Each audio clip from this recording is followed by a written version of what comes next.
बार हम लोग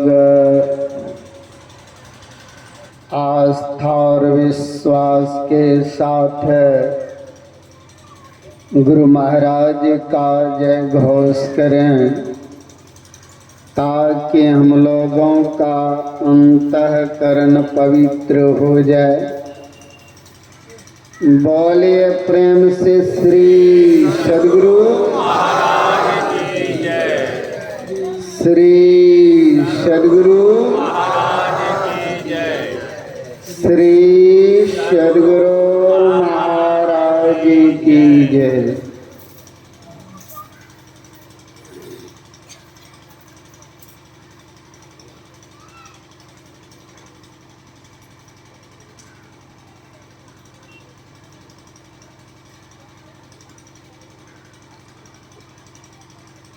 बंदा गुरुपद कंज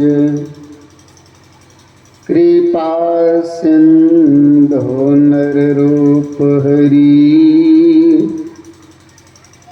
महामोह तम पुंज जासु वचन रवि करणी करणी मेरा तुझ में कुछ नहीं, जो कुछ है सब तोर। तेरा तुझको सौंपती क्या लागेगा मोर। धन्य धन्य सद्गुरु सुखदान महिमा कही न जाए। जो कुछ कहूँ तुम्हारी कृपा मोते कुछ न वैसा। अव्यक्त रूप में सर्वोच्च सिंहासन पर विराजमान सद्गुरु भगवान की पावन चरणों में नमस्कार प्रणाम। मंचस्थ सम्माननीय साधु समाज मानव जीवन का सबसे उत्तम कार्य करने हेतु सत्संग में पधारे हुए सज्जन वृंद, सत्संग प्रेमियों, माताओं तथा भक्तिमती बहनों, सबों को मेरा सत्य सत्य नमन। अभी हम सब रामचरितमानस प्रथम सोपान बालकांड से सुन रहे थे। गुरु की महिमा। गुरु गु और रू शब्द से बना। गु का अर्थ होता अंधकार, अरु का अर्थ होता है प्रकाश। अंधकार अज्ञानता का प्रतीक है,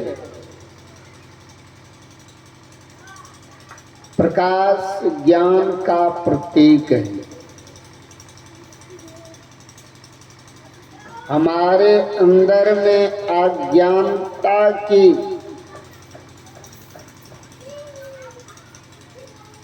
वह रात्रि अर्थात गोस्वामी तुलसीदास जी महाराज लिखते हैं, मोह निशा सब सोवनिहारा, देखिए स्वप्न अनेक प्रकारा। निशा का अर्थ होता है रात, रात में दिखाई नहीं देते।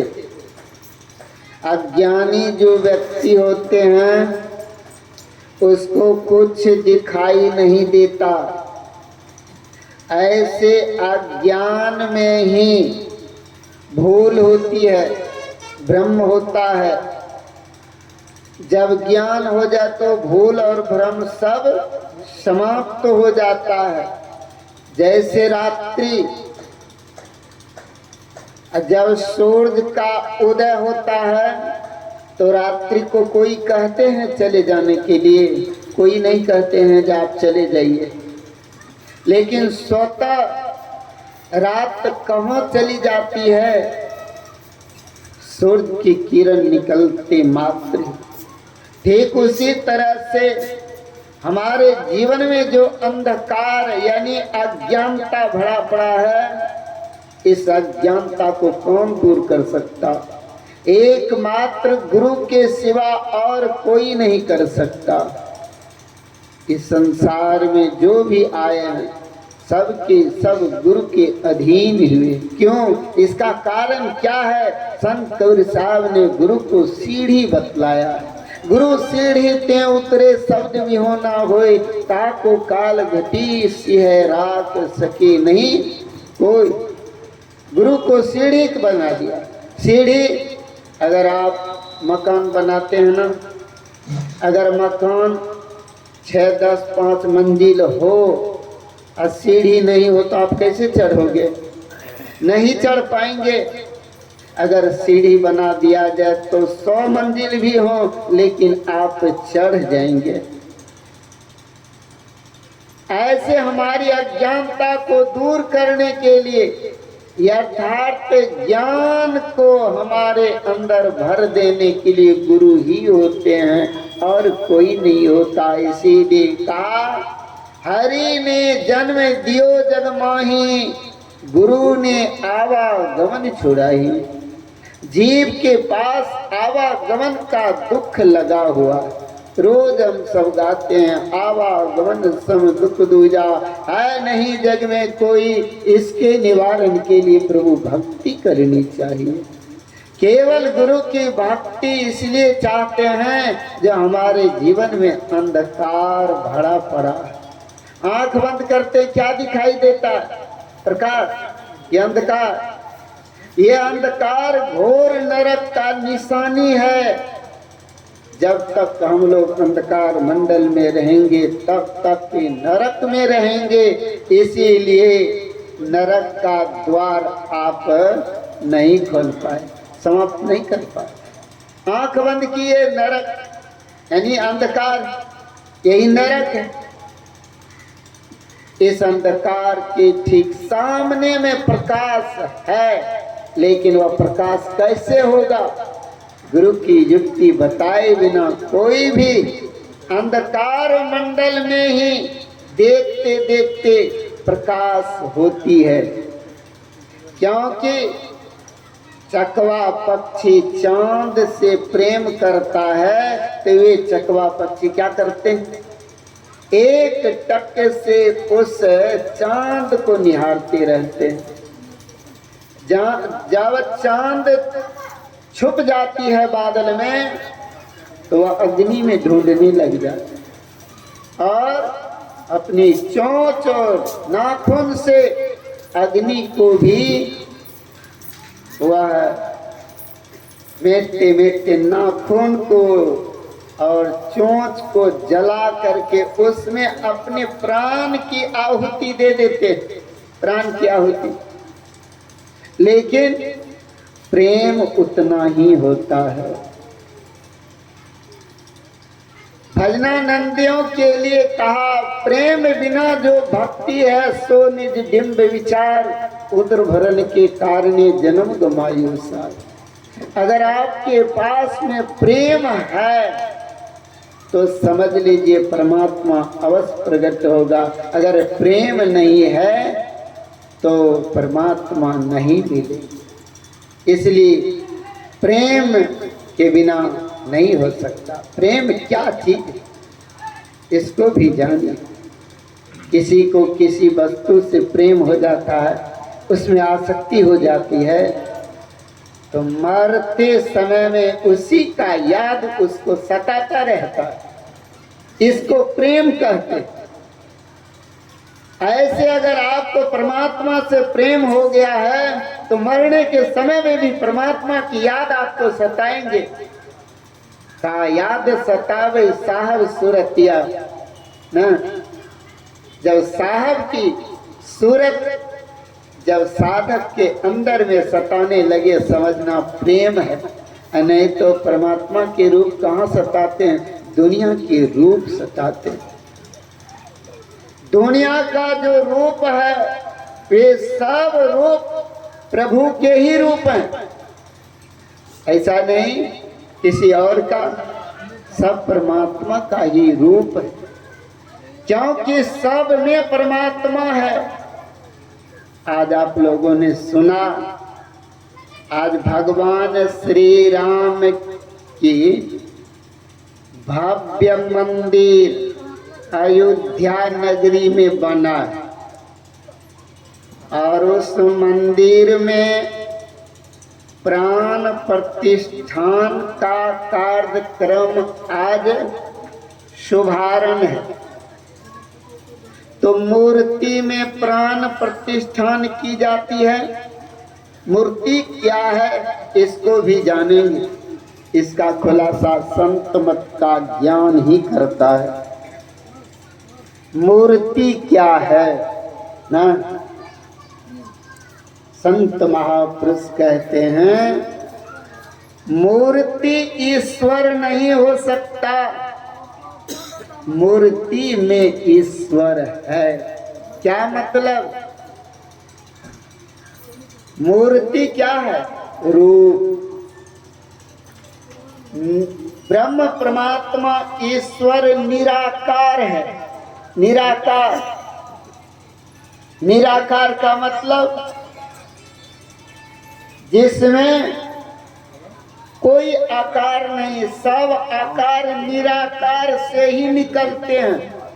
जितने भी आकार आप देखते हैं ये सारे आकार निराकार से ही निकले हैं। इसीलिए ब्रह्म परमात्मा ईश्वर को निर्गुण कहा। निर्गुण का अर्थ होता है जिसमें कोई गुण नहीं हो उसे निर्गुण कहते हैं, और जिसमें गुण हो वह सगुण कहलाता है। तीन गुण जिसमें होगा वही सगुण कहलाएगा, और जो सगुण होगा सो साकार होगा। वह साकार निराकार से ही निकला है। पहले हम सब नक्शा मन में बनाते हैं, फिर कागज पर उसको उतारते हैं। वह नक्शा कहाँ था पहले, आकार में था कि निराकार रूप में था, जिसका कोई रूप नहीं लिया था, तब मेरे मन में थे। फिर हमने उसको कागज पर आकार दिया। वैसे ब्रह्म परमात्मा ईश्वर सर्वव्यापी हैं, सब में हैं, कहाँ नहीं हैं। ब्रह्म न कहीं से आए हैं न कहीं को जाएंगे। ब्रह्म सर्वत्र हैं, सब में हैं। अगर वे नहीं होते तो गोस्वामी जी क्यों लिखते, सिया राम मैं सब जग जानी, अकरम प्रणाम जोरी जुग पानी। सब में वे ब्रह्म परमात्मा ईश्वर हैं, इसीलिए सब रूप उसी के हैं। समय समय पर ब्रह्म परमात्मा ईश्वर, जब जब इस संसार में अत्याचार बढ़ जाता है तब तब प्रभु धरे विविध शरीरा, शरीर को धारण करते सगुण साकार में आते हैं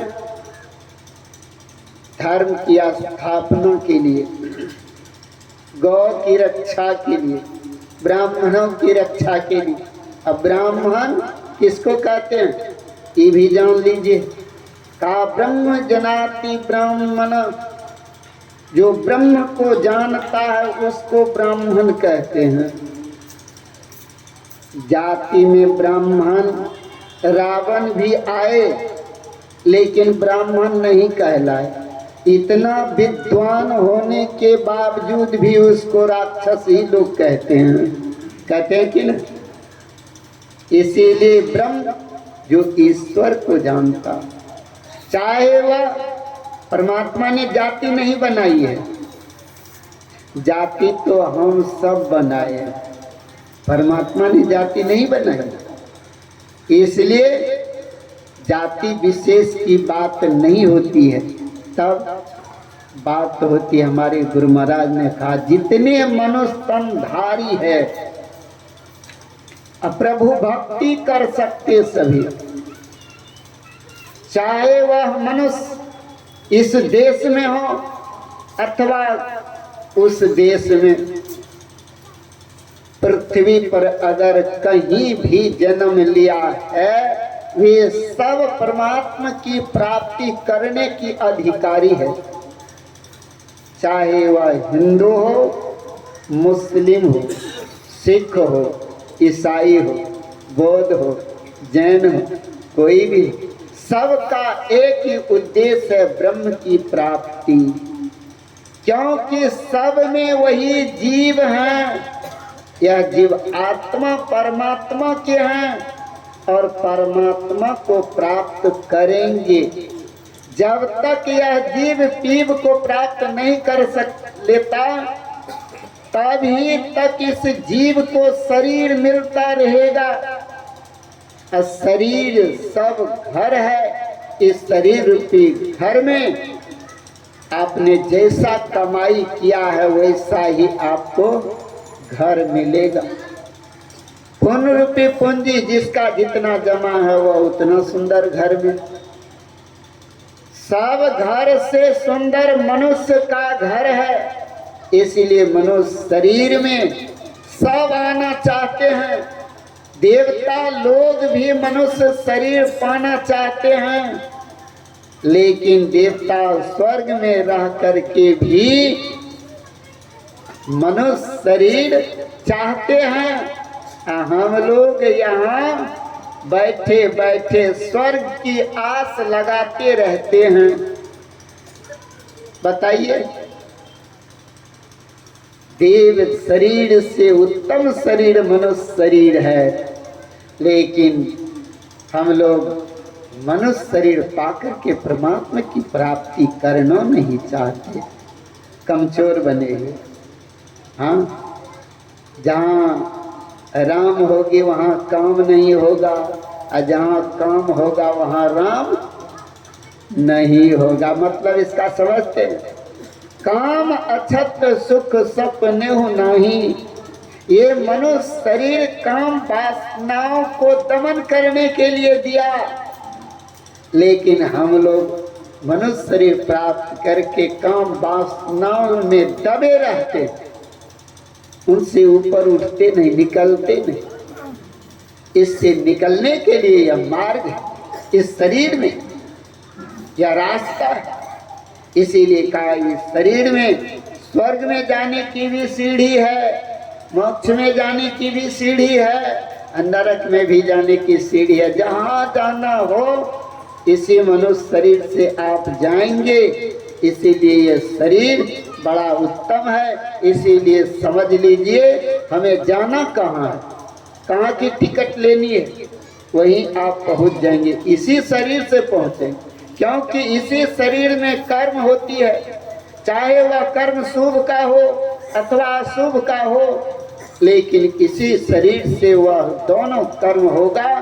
जीव कर्म बंधन कहलाता है, और यही कर्म हमें बंधन में बांधता है। पहला बंधन परादेह का, दूसर तिरिया जान, तीसर बंधन पुत्र विचारो, चौथी नाती जान। नाती के कहो नाती होगी तब को कौन ठिकान। इसलिए बंधन पर बंधन पड़ता जाएगा। अब क्या करोगे?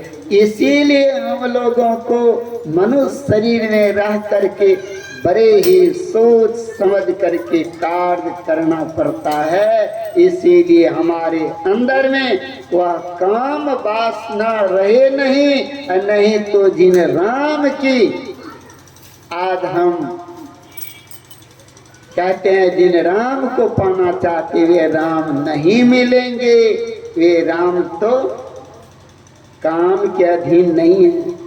कहते हैं काम अच्छा सुख सपने होने, जहाँ काम होगी वहाँ राम नहीं होगी,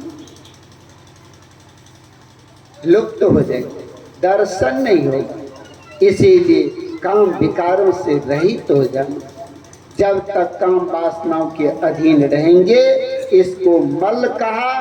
यही मल हमें ढक करके रखा, इसी को अज्ञानता कहते हैं। हमारी अज्ञानता क्या है? ज्ञान किसको कहते हैं, अज्ञान किसको कहते हैं? ये भी जानेंगे कि ना? कहते हैं जो अपनी आत्मा और परमात्मा को नहीं जानता है उसी का नाम है अज्ञान। ज्ञानी नहीं है। ज्ञानी तो अपनी आत्मा और परमात्मा को जानता है। मान अपमान में समान रहे ज्ञान उसी को कहते हैं। इसीलिए भगवान श्री राम को ज्ञान स्वरूप कहा। भगवान श्री राम ज्ञान स्वरूप। ऐसे ज्ञान रूपी सूर्य का जब उदय अपने जीवन में होगा तभी आपके जीवन से अंधकार खत्म होगा, अन्यथा नहीं हो सकता।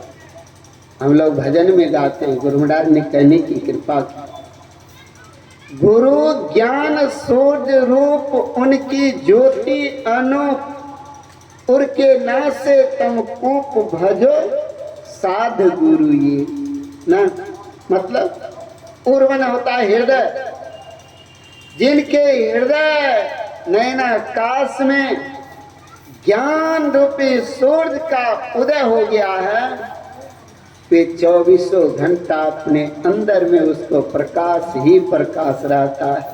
आंख बंद करने पर उसको अंधकार नहीं दिखाई देता, ये प्रकाश ही दिखाई देता। गुरु महाराज क्या करते, जब भोजन कराते थे गुरु महाराज को, चम्मच कहीं दिए तो मुंह में ही फंस जाते थे चम्मच। अब कहते हुजूर हुजूर, मुंह खोला जाए तो बहुत देर पर फिर चबलाने लगे। ऐसी स्थिति संत की हो जाती है। तो आंख बंद करने पर ये आत्मा और परमात्मा जिन्होंने एक कर लिया, जिन्होंने अपनी आत्मा के ऊपर से सारे आवरणों को खत्म कर लिया है, ये गुरु युक्ति से होता है। और गुरु युक्ति तो हम लोग लेते नहीं, पूजा पाठ सब कुछ करते हैं, लेकिन गुरु की याद रखिए, आज कितनी पूजा हो रही है भगवान श्री राम की, हो रही कि नहीं? घर घर में पूजा होती है, लेकिन विचार कीजिए जिनकी पूजा आप करते हो, क्या उनसे कभी पूछे हैं जो क्या आपको गुरु था कि नहीं था? पूछे? उनको भी अगर आप पूछेंगे तो वे भी कहेंगे एक गुरु की बात क्या, मुझे भी 3 गुरु हैं। क्या भगवान श्री राम तो गुरु नहीं थे क्या? बिना गुरु के वे हैं गुरु। कुल गुरु वशिष्ठ जी हैं, शास्त्र गुरु विश्वामित्र मुनि और योग गुरु अगस्त मुनि भगवान श्री राम की। और श्री कृष्ण इस संसार में भगवान श्री कृष्ण आए, लेकिन उनको भी एक नहीं 3 गुरु थे। इन्हें थे संदीपनी मुनि और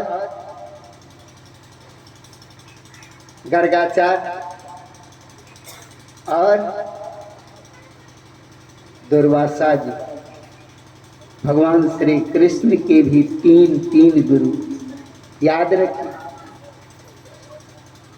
जब कहते हैं राम कृष्ण से को बरो, उन्होंने किन्ह गुरु, हम लोग बिना गुरु का पूजा करना चाहते। लक्ष्मीनाथ जी महाराज ने बड़ा सुंदर कहा, गुरु बिनु जप तप दान व्यर्थ व्रत तीर्थ फल नहीं दाता। चाहे आप तीर्थ कर लो, पूजा पाठ आदि कुछ भी कर लो, जितना भी जप करना है, यज्ञ करना है, सब कुछ कर लो, लेकिन लक्ष्मीनाथ जी महाराज संत थे, सहरसा बनगांव में सिर्फ उच्च कोटि के संत थे। उन्होंने कहा गुरु बिनु जप तप दान व्यर्थ व्रत तीर्थ फल नहीं दाता, कोई फल आपको नहीं मिला, निष्फल चला गया गुरु के बिना। तो गुरु करके ही सब कुछ करना चाहिए कि ना। हम लोग क्या घड़िया धसान बने हुए रहते, घड़िया धसान सब कुछ करेंगे लेकिन गुरु नहीं मनाएंगे, गुरु नहीं करेंगे हैं? खेत को खूब जोतेंगे लेकिन उसमें बीज नहीं बोएंगे, रोज जोताई होगी लेकिन बीज कभी उसमें बोना नहीं, क्या होगा? फसल लगेगी हैं? सारी जुताई आपका कहाँ चला जाएगा? फिर उसमें खरपतवार होगा कि ना, फसल नहीं होगा। ठीक उसी तरह से गुरु के बिना हमारा जीवन अंधकारमय है, इसलिए गुरु सबको करना चाहिए। गुरु के बिना किसी को नहीं रहना चाहिए। जैसे हम लोग विवाह एक प्रथा बनाते हैं कि ना, हैं? पढ़े अनपढ़े सब कोई कर लेते हैं कि ना शादी में, हैं? और जब गुरु की बारी आती है तब नहीं, गुरु करना चाहिए। गुरु का अर्थ ही होता है, गु का अर्थ होता है अंधकार, गोहर्षुकार रोहर्षुकार होता है गुरु। मैं बहुत से पूछता हूँ तो कहते हैं कि रो दुर्भू का नहीं, गोहर्षुकार रोहर्षुकार गुरु, जिसका अर्थ गु का अर्थ अंधकार, रू का अर्थ प्रकाश है, जो हमारी अज्ञानता को दूर कर दे, हमारे जीवन में प्रकाश भर दे, यानी ज्ञान भर दे। ज्ञान रामचरितमानस में गोस्वामी जी लिखते, जब ते राम प्रताप खगेसा उदित भय अति प्रबल दिनेशा। देश का अर्थ होता सूर्य, हमारे अंदर में वही ज्ञान होना चाहिए तब, और नहीं तो गुरु के बिना जीवन अंधकार में रहता। गुरु अगर प्रसन्न हो जाए तो याद रख लीजिए सारी संपदा आपकी है, अगर गुरु रुष्ट हो जाए तो कुछ भी आपके पास में नहीं है, याद रख लीजिए। इसीलिए कहा रूठे गुरु को तुरंत मनाइए। प्रसंग सुनाता हूँ आप लोग। बुल्ला साहब का गुरु थे हजरत साहब। एक बार जिन बुल्ला साहब गुरु की कृपा से आज अपने हृदय की बाग में उन्होंने गुरु को बिठा करके रखते थे, दर्शन करते थे। आज भी बुल्ला साहब हजरत साहब को जाकर के कहते हैं, गुरुदेव मैं अपने घर एक उत्सव करना चाहता हूँ, उस उत्सव में आप सम्मिलित हों।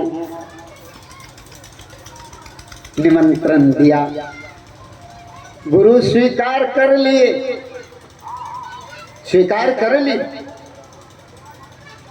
गुरु की महिमा अनंत अनंत किया उपकार, इनकी तो अजीब ही महिमा होती है। हजरत साहब अपने एक मुख्य शिष्य को, सेवक को प्रधान बना करके भेज दिया, प्रधान बना करके भेज दिया, जाओ। बुल्ला साहब ने तो बड़ी ही व्यवस्था की थी, खूब सुंदर अच्छी तरह से। गुरु आएंगे, लेकिन गुरु की मौज हुई, अपने जगह शिष्य को ही भेज दिया। एक बार गुरु महाराज भी मौज में आकर के सिरधर बाबा को क्या कहे, जहां सिरधर गया वहां मैं ही गया। इसलिए गुरु की मौज होती। भेज दिए, गए, देखा गुरु तो आए नहीं और शिष्य को भेज दिया।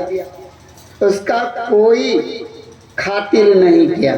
खातिर समझते हैं ना, उसका कोई अनमने ढंग से जैसे तैसे खिला पिला दिया।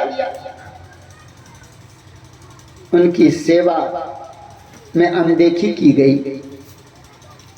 किसी को आप दरवाजे मंगा लोगे और उसकी सेवा न हो, अनदेखी कर दिया जाए तो उसको तो फील होगा कि नहीं।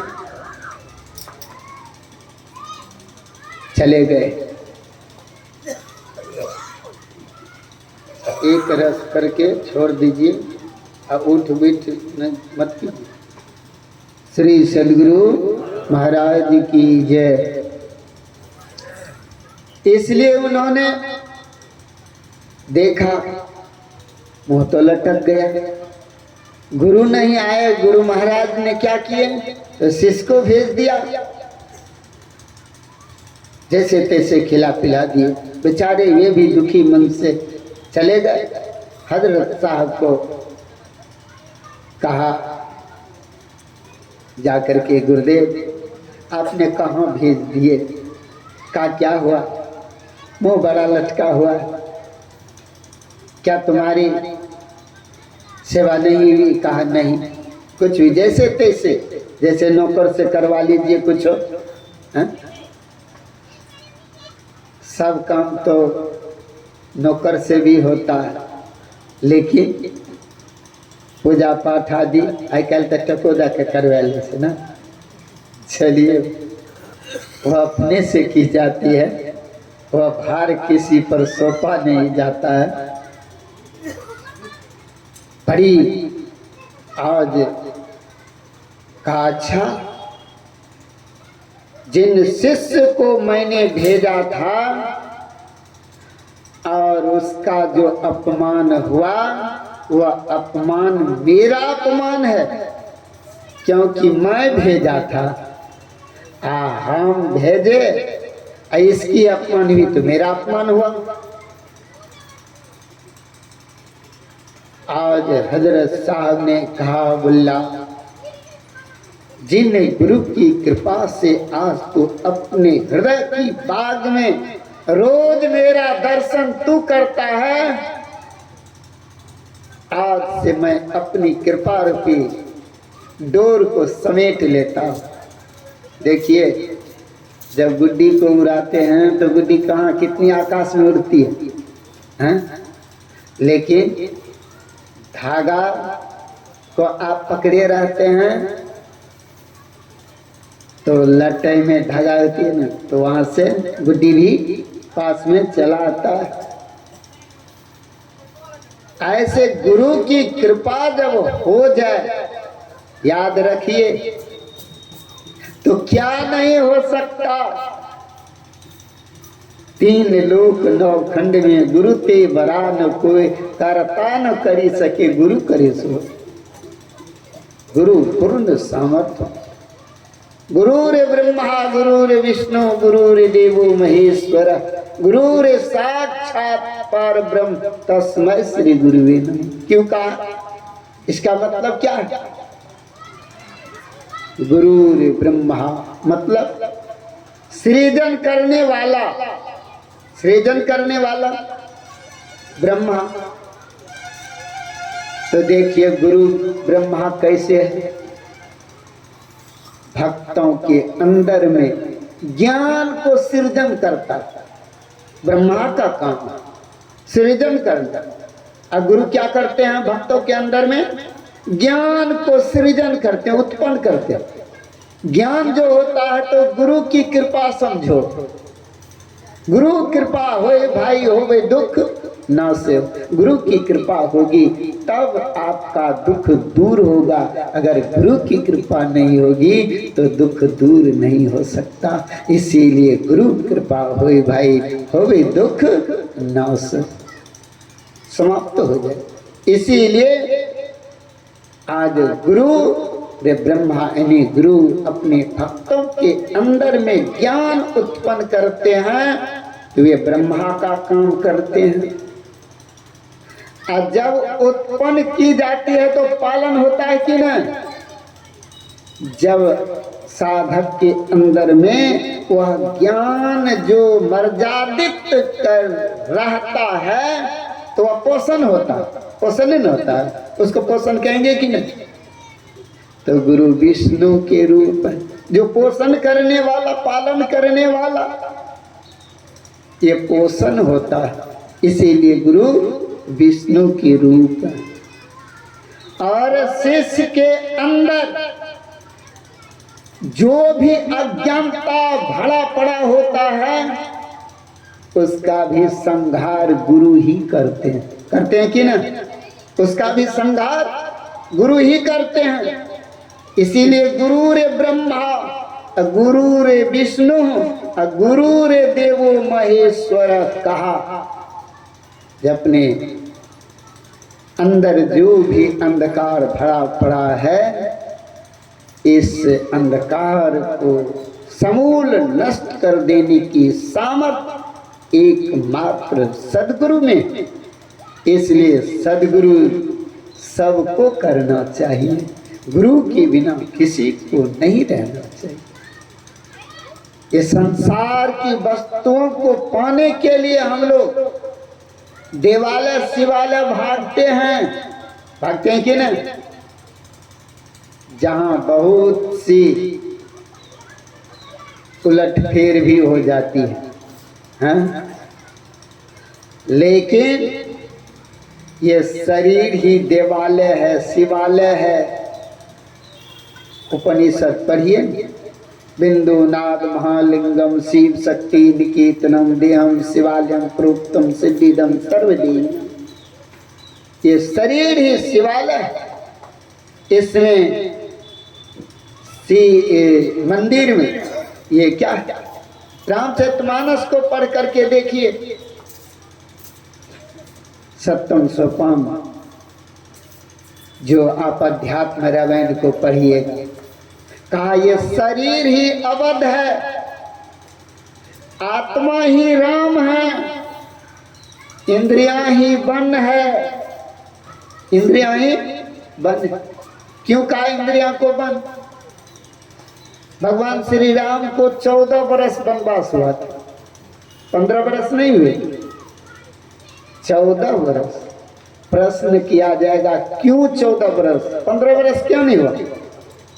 16 वर्ष क्यों नहीं हुआ? अरे 12 वर्ष देते, 13 वर्ष देते, लेकिन नहीं 14। क्यों? इसका कारण होगा कि नहीं होगा?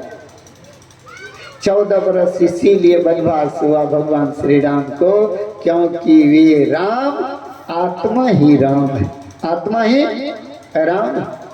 आत्मा रूपी राम के लिए ये इंद्रियां शरीर में 14 ही होती है, 15 होते ही नहीं।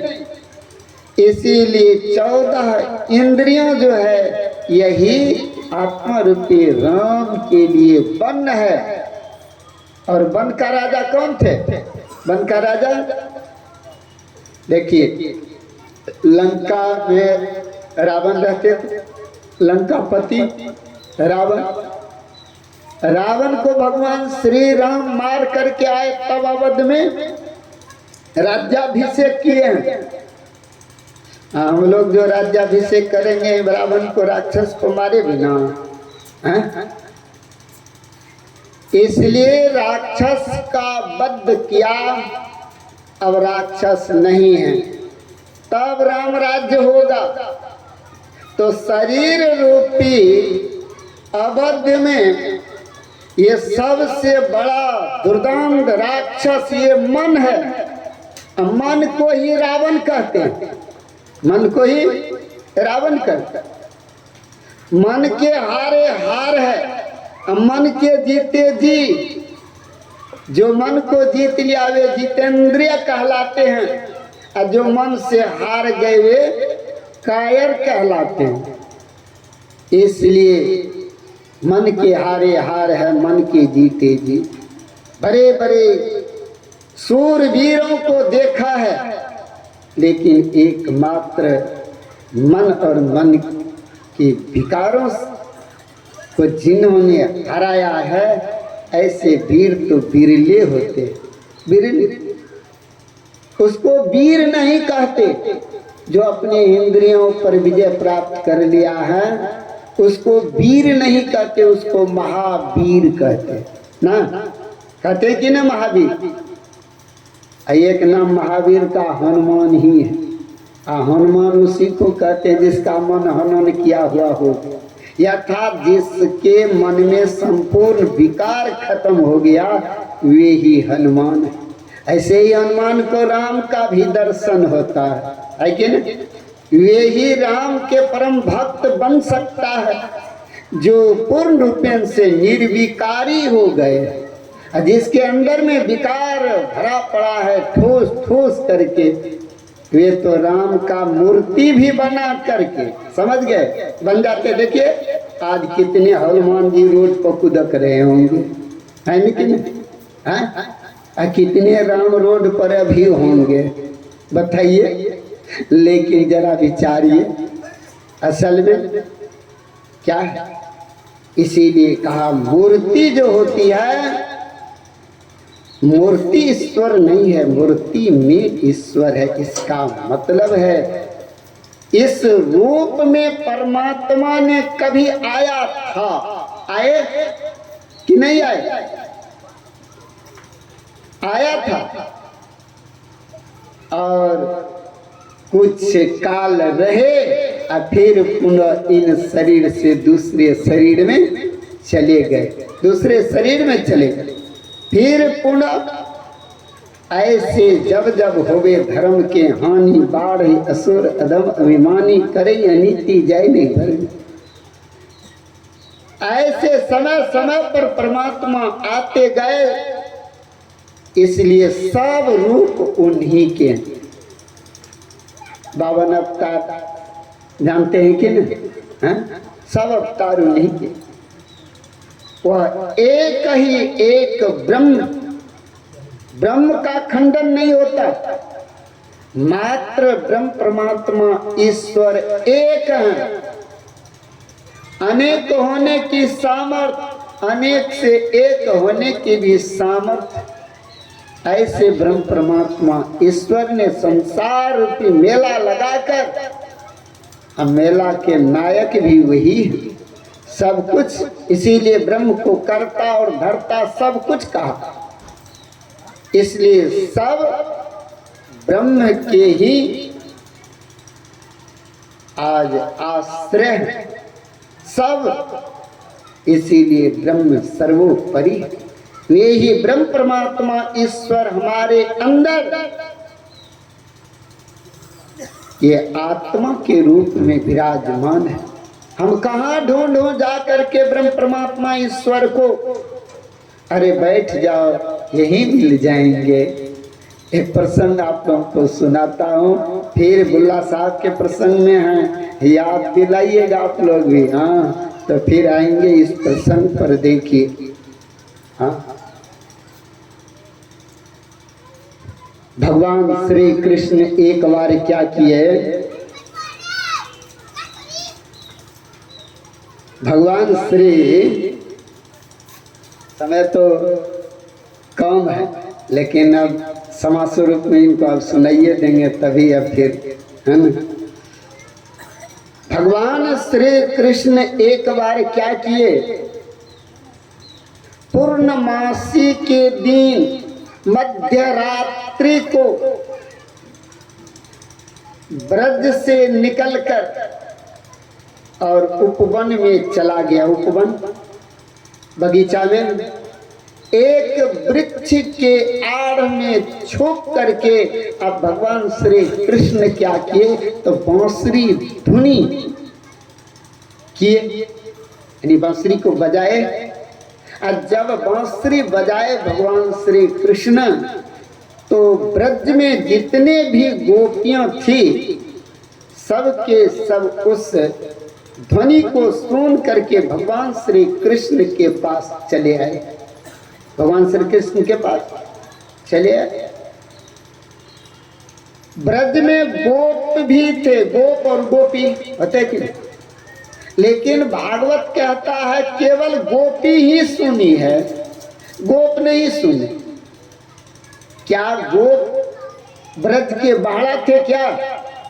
प्रश्न होगा। बाहरा थे क्या? उनको सुनाई नहीं पड़ी? एक ही घर में रहने वाला और हम सुने आप ना सुने, आप सुने मैं नहीं सुनूं, ये कैसा हो?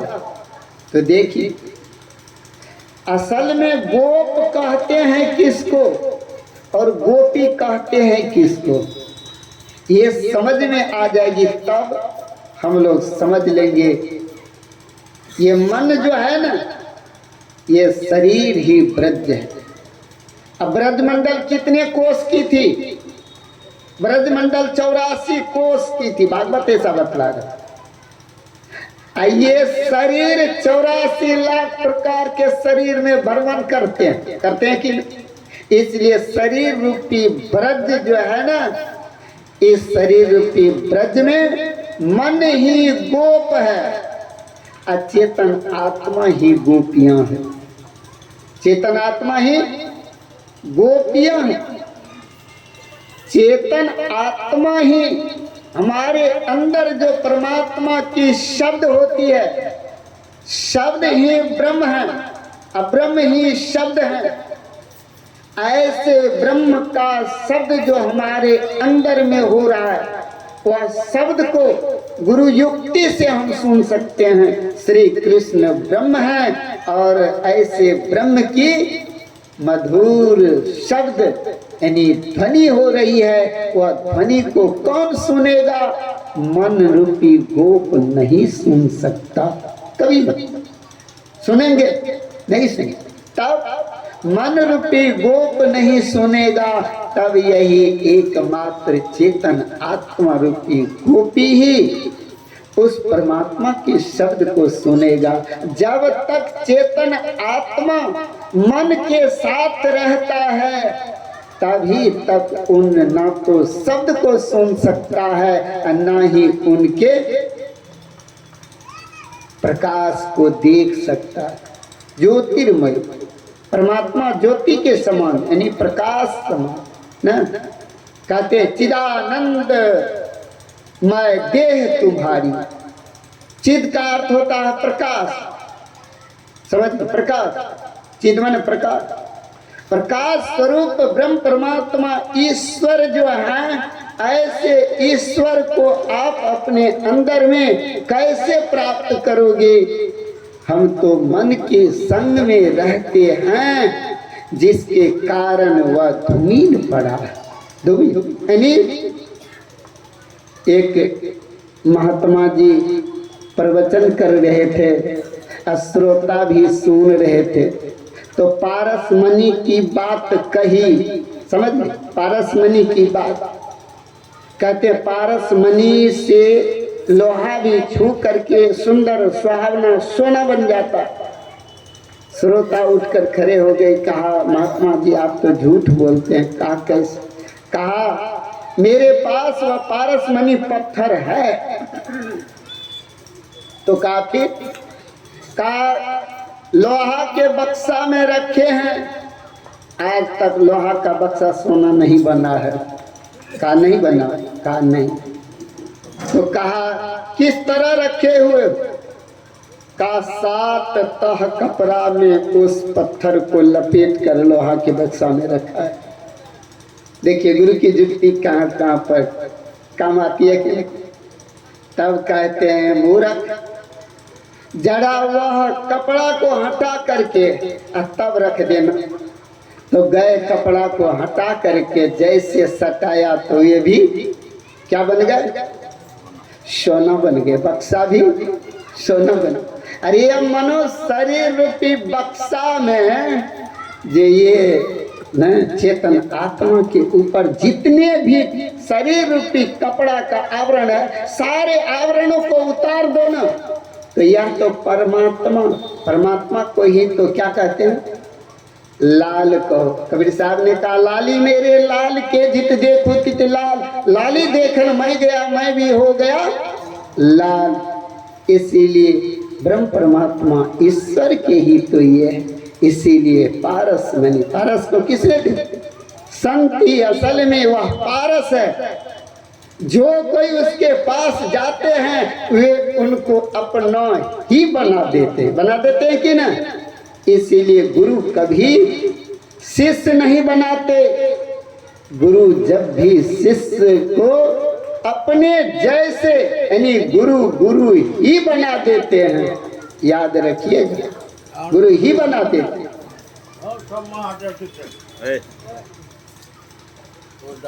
हमें अगर आप लोग शांति देंगे तो बड़ा आनंद आएगा। श्री सद्गुरु इस तरह से उन्होंने क्या किए तो कहा, संत के पास जो भी जाएंगे तो आपको भी संत ही बना देंगे। संत सद्गुरु अपने शिष्य को अपने जैसा बना लेता है। इसलिए गुरु शिष्य नहीं बनाते, गुरु तो गुरु ही बना देते। देख लीजिए, भगवान श्री कृष्ण ब्रज सारी गोपियां आई और कहते हैं, प्रभु मैंने सतयुग त्रेता द्वापर कलयुग 4 युग होती है। चारों युग से आपको पाने के लिए मैं भजन करता हूँ। सतयुग की आयु कितनी होती है? 17 लाख ना, कुछ बरस 12 लाख, कुछ बरस त्रेता का 8 लाख कुछ बरस, और कलयुग की भी 4 लाख कुछ बरस, मतलब 4,32,000 कलयुग की आयु ना। 17,28,000 सतयुग की, और त्रेता के 12,96,000, 8,64,000 द्वापर की, और फिर कलयुग के 4,32,000। तो इस तरह से इतना युग बीत जाते हैं, तब एक बार फिर पुनः युग आती है। इतना वर्ष तक गोपी कहती है श्री कृष्ण से।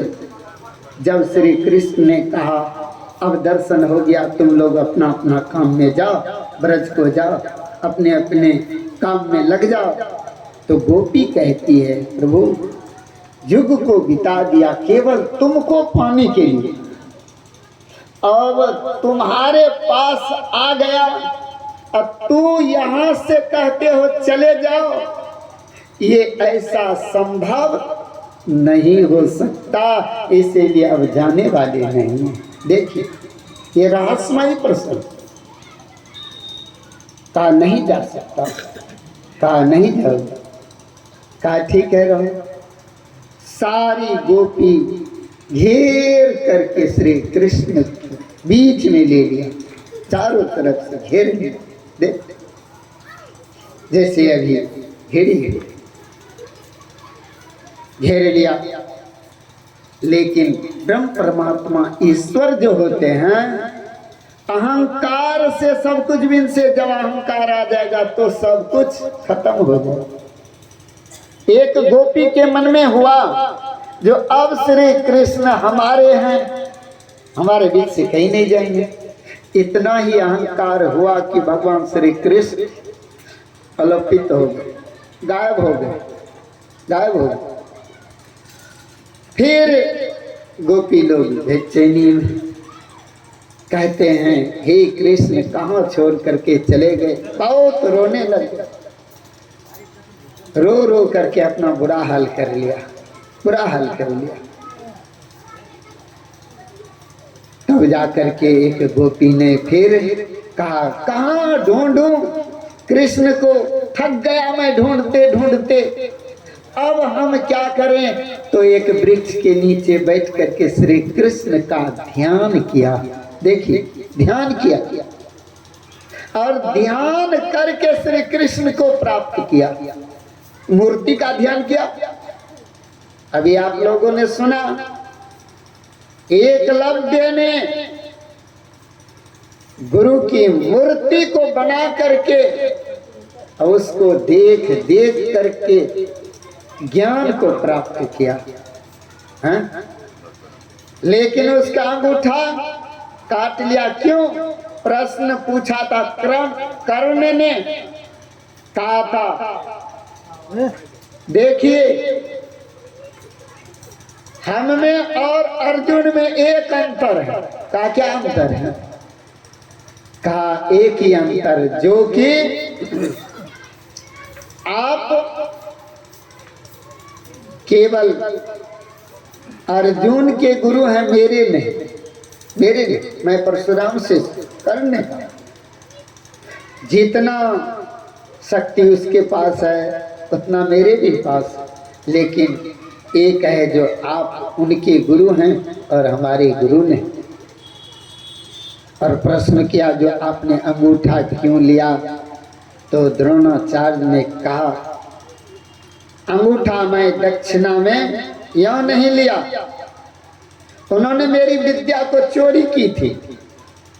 चोरी, हम लोग गुरु नहीं बनाते हैं, लेकिन राम राम कृष्ण शिव शिव सब करते हैं। ये क्या है? चोरी है, समझ रहे? अरे जपने के लिए तुमको किसने बताया? बताने वाले को तो गुरु कहते हैं, आपने लिया किससे?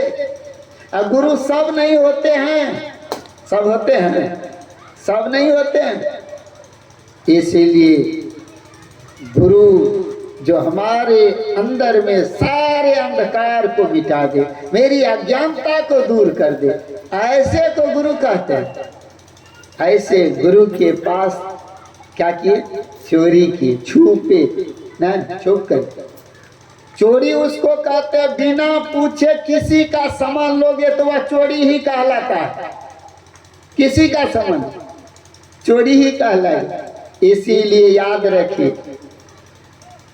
गुरु द्रोणाचार्य ने कहा इस अंगूठे में हस्तिनापुर के लिए विनाश का अंकुर निकल रहा था, इसीलिए मैंने अंगूठा ही ले लिया।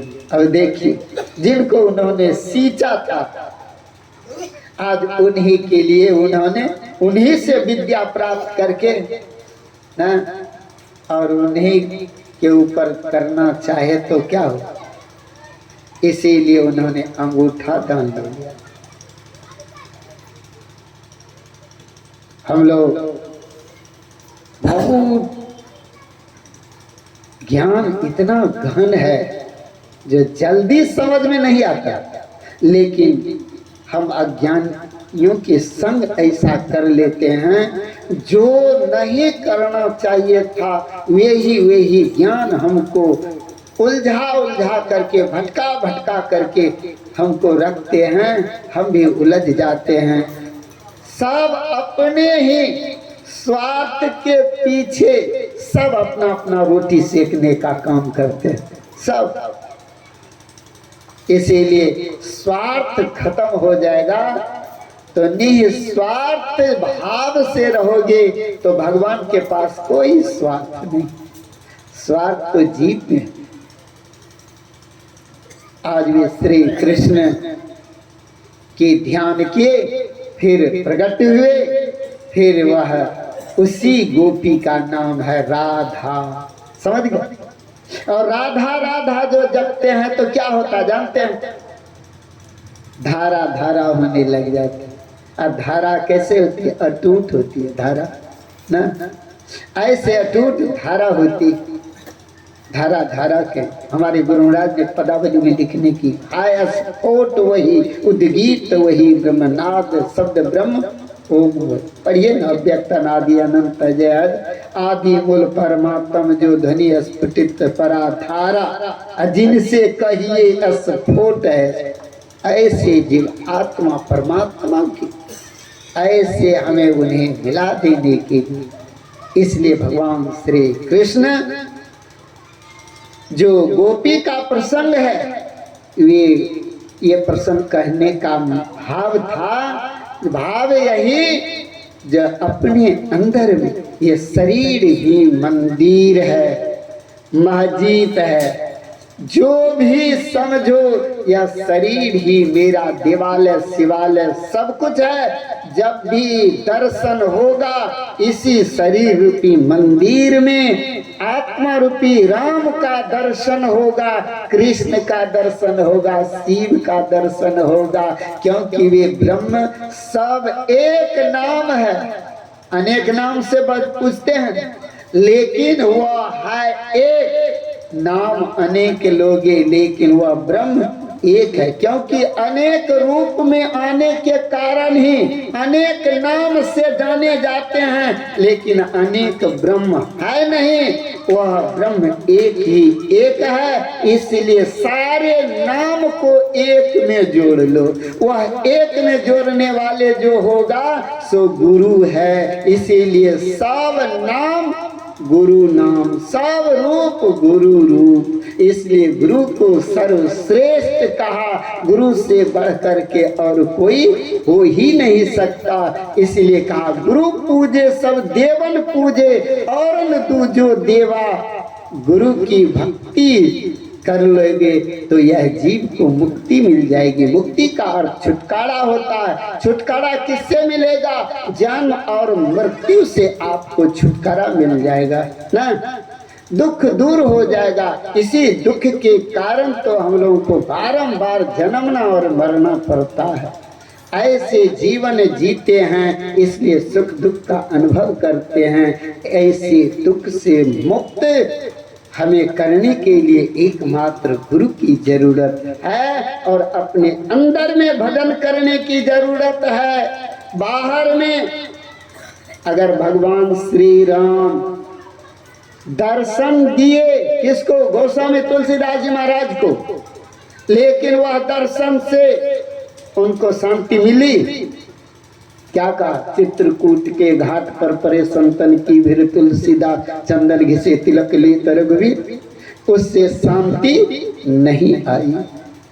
उन्होंने उन दर्शन को माया का दर्शन कहा, और माया के दर्शन से पूर्ण रूपेण से शांति नहीं आती है। इसीलिए माया तो महा ठगनी है। क्या कहा? कि हम कहबो केकरा तू ठकले ऐसन पापिनी ठगनी आगे, एगे नहीं हम जेबो तोहरो नगरी ठकनिया, काहेल माया पसार लेगे, तोहरो नगरी में पांचों चरवा रहिया बिठल दिन रतिया गे। मुनि पराशर के नौ बिच मारले, श्रृंगी के तू पछार लेगे, एगे कि हम कहबो केकरा तू छोड़ले ऐसन पापिनी ठकनी आगे ना। कहते हैं किसी को वह माया नहीं छोड़ी, किसी को नहीं। कहा द्रोण पुत्र के दुर्मति बिगाड़ ले, कुल के नाश करे लगे। किसका नाश नहीं कराया? देख ली। इसलिए माया महा ठग होती है, सब के सब उसमें ठगे जाते हैं। हम लोग उनसे बचने के लिए सदगुरु की शरण लेंगे तब होगा, ऐसे नहीं हो सकता। गुरु ही सही मार्ग हमें बतलाने वाले होते, लेकिन गुरु होना चाहिए, गौरू नहीं। गुरु होना चाहिए, गौरू नहीं। गौरू का अर्थ गाय भैंस। इसलिए लोभी गुरु लालची चला, नरक में करे ठेला ठेला। इसलिए लोभी गुरु मिल जाएगा, लालची चेला हो जाए तो सत्यानाश हो जाएगा। इसीलिए बाबा तो मोबाइल दिखाने लग गए, समय हो गया, अब अधूरा जो है उसको पूरा देते हैं। इसीलिए तो हाँ, आप लोग समय का चयन कीजिए। आज तो जो हो गया सो हो गया।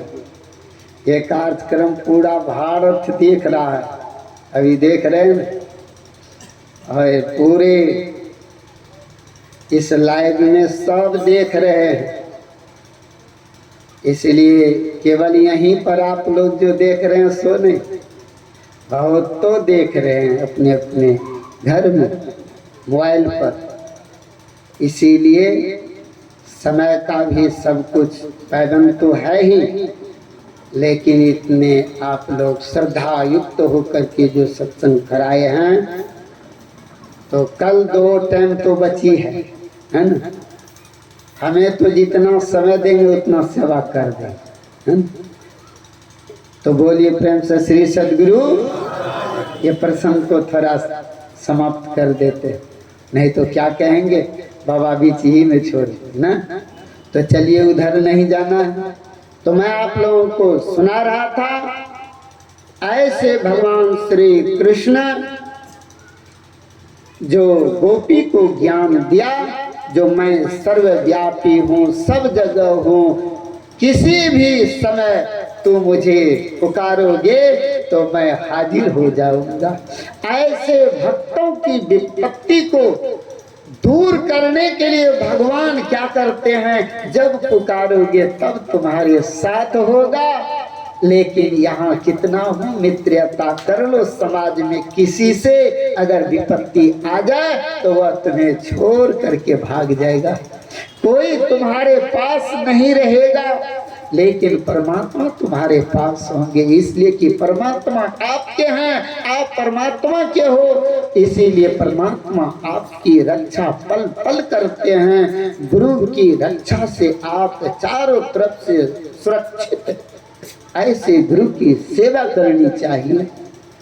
इस तरह से आज ये बुल्ला साहब क्या किए थे, तो गुरु की बाग में रोज वे विचरण करते थे, रोज दर्शन करते थे। अब हजरत साहब ने कहा, क्रोध में आकर के हजरत साहब कहते हैं, देखो जी, आज से मेरे दर्शन के लिए अगर बुल्ला आवे तो उसे दर्शन मत करने देना, तुरंत दरबार से भगा देना। गुरु रुष्ट हो गए। देखिए, रूठे गुरु को तुरंत मनाइए। बुल्ला साहब क्या कहते हैं, गए दरबार, लेकिन उसे मिलने के लिए कोई नहीं दिया। कहा, इस तरह की बात है, तुम्हें कोई मिलने अब नहीं देगा, क्योंकि गुरु का आदेश है। तो गुरु की आज्ञा मान प्यारे ना, गुरु की आज्ञा का पालन शिष्य ही करते हैं, और कौन कर सकता। इसीलिए कहा ठीक है। तो उन्होंने हजरत साहब 2 मंडली बनाए थे, एक पुरुष में, एक महिला में। महिला में भी अध्यक्ष बनाए गए थे, अध्यक्षता उसको कहते अध्यक्षा, और पुरुष में अध्यक्ष। ऐसे अध्यक्ष जो बनाए तो उन्होंने अपना रूप बदल लिया। बुल्ला साहब क्या किए, अपना रूप बदल लिया, और बदल करके कैसा रूप बना लिया, एक महिला का रूप बना करके महिला अध्यक्ष जो थी उसके पास जा करके और उन्होंने कहा, देखो जी, तुम्हारे गुरु के भजन, गुरु को भजन सुनाने के लिए मैं चाहता हूँ, तू मुझे 1-2 भजन सिखा दो और मैं तुम्हारे गुरु को मैं भजन सुनाऊं। अध्यक्षता सिखा दी।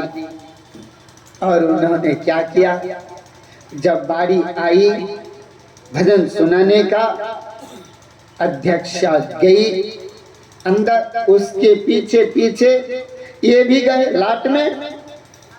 अध्यक्षता सुनाने लग गई। भजन सुनाते सुनाते जब सब के सब थक गए हैं, तब बुल्ला जो घूंघट काढ़ करके, घूंघट काढ़, देखिए कबीर साहब का घूंघट का पट खोल रे, ताको पीठ मिलेंगे। घूंघट आवरण शरीर को घूंघट का, ये जीव आत्मा को दुल्हीन का कबीर साहब ने भजन में गाया। आत्मा दुल्हीन आवरामा, चलली गुरु जत सरियो हे सखिया, सिर पर शोभई प्रेम के चंगेरियो हे सखिया। अब देखिए आत्मा दुल्ही परमात्मा दुल्हा ना, दुल्हा दुल्ही मिल गई फीकी परी बरात, ये शरीर और संसार ही बरात फीकी पड़ जाएगा। इस तरह से उन्होंने क्या किए, आज वे गए घूंघट काढ़े, अब भजन जब गाना प्रारंभ किए तो गाते गाते उन्होंने विभोर हो गए और गुरु जो रूठे हुए थे उनको प्रसन्न कर लिया और सिंहासन पर से उठ करके गए और उनके घूंघट को काटते हुए कहते हैं, हजरत साहब अरे तू बुल्ला हो? तो बुल्ला साहब कहते नहीं गुरुदेव, मैं बुल्ला नहीं हूँ, मैं तो जन्म जन्म का भुल्ला हूँ। भुल्ला जो आपका शिष्य जो गुरु को भूल जाए उसको बुल्ला नहीं भुल्ला कहते। मैंने आपके ज्ञान को भूल गया, अहंकार आ गया ना, अहंकार से सब कुछ भी से जिन भक्तों के अंदर में अहंकार आ जाती है वह कुछ भी नहीं रह जाता, सब समाप्त हो जाते। इसीलिए कहा गुरुदेव मैं भुल्ला हूँ। हम सब भी भुल्ला हैं, गुरु की ज्ञान को भूल गए हैं। और जो जो ज्ञान याद नहीं रखना चाहिए यही सब ज्ञान को याद कर रहे हैं। तो भुल्ला नहीं तो क्या है, गुरु की कृपा के पात्र बनो तो समझ लेना गुरु की कृपा होगी। और गुरु की कृपा जब होगी तो याद रख लीजिए, गुरु की कृपा जब हो जाए तो एक भी दुख आपके पास में नहीं रहेगा, याद रख लीजिए। इसीलिए गुरु युक्ति ले घटपट टाले, गुरु युक्ति से अगर आप करेंगे सब दुख नाश हो जाएगा। इसलिए गुरु की बड़ी महती कृपा है, ये सब काम गुरु से संभव है। गुरु के लिए तो कबीर साहब ने कहा, कबीर साहब कहते सब धरती कागज करूं, लेखनी सब बन रहा है, 7 समुद्र की मसी करूं, गुरु गुनी लिखा न जाए। ऐसे कबीर साहब थे, एक छोटी सी मात्र कबीर साहब मुचकोटी के संत थे। उनके गुरु रामानंद स्वामी थे। रामानंद स्वामी एक बार क्या किए, काशी में पता चला जो आज गुरु के दर्शन के लिए कबीर साहब आ रहे हैं, तो कबीर साहब को दर्शन करने के लिए राजा महाराजा सब के सब आ गए। सब हाथी घोड़ा रथ को सजा सजा करके काशी चले आए। लेकिन दिल्ली नरेश जो थे, पृथ्वी कहते दिल्ली नरेश, सिकंदर लोधी जी और काशी नरेश के साथ आ गए काशी। और वहाँ गए तो कबीर साहब तब तक में नहीं गए थे, रास्ते में थे क्योंकि ये पैदल जा रहे थे। तब तक में सिकंदर लोधी दिल्ली नरेश ने कहते हैं तब तक रामानंद स्वामी से जाकर के मैं अंदर में बात करूंगा। आदेश लेने के लिए उन्होंने काशी नरेश स्वामी क्या कहते हैं, कौन कबीर साहब गुरु कौन थे, रामानंद स्वामी। रामानंद स्वामी के जो सेवक थे शिष्य, उनको कहते जाओ अंदर, सिकंदर लोधी के मन में हो रहा है जो मैं जाकर के दर्शन करूं, तो आदेश ले लो और फिर आदेश जो होगा सो। शिष्य गए, कहते हैं सिकंदर लोधी जी दिल्ली नरेश आए हुए हैं, आपके दर्शन चाहते हैं, आपका अगर आदेश हो तो मैं उसे अंदर ले आऊं। लेकिन उन्होंने 2 शब्द कह दिए, ठीक है, ठोस संत जो बोलते हैं ना, लगा फचा करके नहीं, निर्भय होते। गलत व्यक्ति जो रहेगा वही 24 घंटा भयभीत रहेगा, और जो गलत नहीं है वे निर्भय रहते हैं, भयभीत नहीं रहते। इस तरह से उन्होंने कहा जाओ कह देना मैं उनको दर्शन नहीं दूंगा। क्यों? कहा इसलिए कि वे गौ मेरी माता है और गौ मांस भक्षण करने वाले को मैं दर्शन नहीं देता हूँ। गौ मेरी माता है, जाओ उसे कह दे दर्शन मैं नहीं दूंगा। जैसे कहा अच्छा जैसे कहा वैसे ही जाकर सिकंदर लोदी को सुना दिया। कहा हमारे गुरुदेव आपको दर्शन नहीं देंगे क्योंकि आप गौ मांस भक्षण करने वाले हो। खान पान को प्रथम संभालो तब रस सब गुण मारो। खान पान को प्रथम संभालना चाहिए तब भजन बनता है। भजन करना है तो भोजन को सुधारो, कहीं भोजन के स्वाद में पड़कर भजन न बिगाड़ो। इस तरह से उन्होंने सिकंदर लोदी का क्रोध के मारे, क्योंकि वे तो मांस मछली शराब खाने पीने वाले का मन अपने बस में नहीं रहता है। उन्होंने क्रोध के मारे म्यान से तलवार निकाला और सीधे घुस गए रामानंद स्वामी की कमरा में। रामानंद स्वामी ध्यान मग्न थे और उसी क्षण अपने तलवार से रामानंद स्वामी की गर्दन को सर से थर अलग कर दिया। जब अलग कर दिए क्रोध के मारे, देखिए क्या हो गया। क्रोध तो साक्षात काल ही है। अकाल तो अपना काम करने के लिए आता ही है। क्रोध आवे तो थोड़ी देर मौन हो जाओ, टल जा। लेकिन उन्होंने कहा, अब काशी नरेश कहते हैं अरे कबीर साहब अभी नहीं आए, भाग जाओ यहाँ से, अब तो तुम्हारा खैर नहीं होगा, जल्दी से निकल जाए। लेकिन ये गए नहीं, तब तक में कबीर साहब का पदार्पण हो गया। और कबीर साहब जब आए तो कबीर साहब देखा खून की कमान। अब ये तो संत सब कुछ जानने वाले अंतर्यामी होते हैं। उन्होंने देखा, कहते हैं आज रामानंद स्वामी की मृत्यु सिकंदर लोदी के हाथों हुई। अच्छा, गुरु महाराज ने अपना यश मुझे दिलाने के लिए अपना गला भी कटा लिया। अब देखिए कबीर साहब का ये सारे यश मुझे देने के लिए गुरु अपना गला कटा लिया। देखो शिष्य को गुरु क्या करते हैं ना? लेकिन हम अभागे शिष्य गुरु की कृपा को समझ नहीं पाते। उन्होंने गला कटा। कहते हैं अच्छा गए।